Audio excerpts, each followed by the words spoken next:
আগে ডিসাইড করতে পারতি। আমরা সবাই আলোচনা করছি আজ রাতে কি খাওয়া যায়। মতবিরোধ চললো অনেকক্ষণ, চললো তর্ক, হাসাহাসি, অবশেষে আমরা ডিসিশন নিয়ে ফেললাম। কি খাবি রে? আমরা খাবো না তো, আমরা নিরামিষ। কতবার ফোন করতে লাগে তোর? চিকেন আছে? চিকেন ভর্তা কয়টা? ভর্তা কয়টা? ভর্তা কত তাড়াহুড়া কিছু? 5টা নান আর হচ্ছে 3 প্লেট ভর্তা রেডি রাখ, যায় যেন দেরি করতে না হয়, বুঝলি? 10-15 মিনিটের মধ্যে ঢুকে যাচ্ছি তোর হোটেলে। আর বাটারগুলো যাতে ফুল, আর বাটারগুলো, আর বাটারের সঙ্গে যে মালটা দিই পেঁয়াজ দিয়ে মাখো মাখো করে দিয়ে দিবি। আমুল না কি মালটা পেঁয়াজ পেঁয়াজ শসা বলে দে। চলো খাবারটা সংগ্রহ করতে যাই। হোটেলে পৌঁছেই প্ল্যান বদলে গেল। ভাবলাম ভেতরে না খেয়ে খাবারটা প্যাকেট করে নিয়ে যায়। গন্তব্য আমাদের বন্ধুর বাড়ির ছাদ। টাকা দিচ্ছে না নাকি? পাঁচটা দেখো তো বান্ডিরা। Let's go.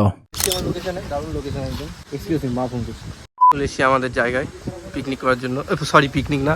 আমি একটাই কথা বলতে চাই, ফ্ল্যাশটা অফ করুন, চোখে লাগছে। তোর নাম? আমার নাম নিচ্ছে না। বাহ বাহ, তোর নাম কেন দিবো? খোলা আকাশের নিচে নরম হাওয়া আর পুরনো বন্ধুদের আড্ডা, এই অনুভূতিটা যেন হোটেলের চার দেওয়ালের থেকে অনেক বেশি স্পেশাল। স্বর্ণের মায়ের রান্না কেমন হয়েছে একটু বলুন। দারুণ কাকিমা, জিন্দাবাদ। কাকিমা স্মরণের জন্যই রান্না করেনি, দুঃখের বিষয়। আমাদের খাওয়া দাওয়া কমপ্লিট হয়ে গেল, এখন আমরা চলে যাচ্ছি। চলো বন্ধু, দেখা হবে পরের অ্যাডভেঞ্চারে।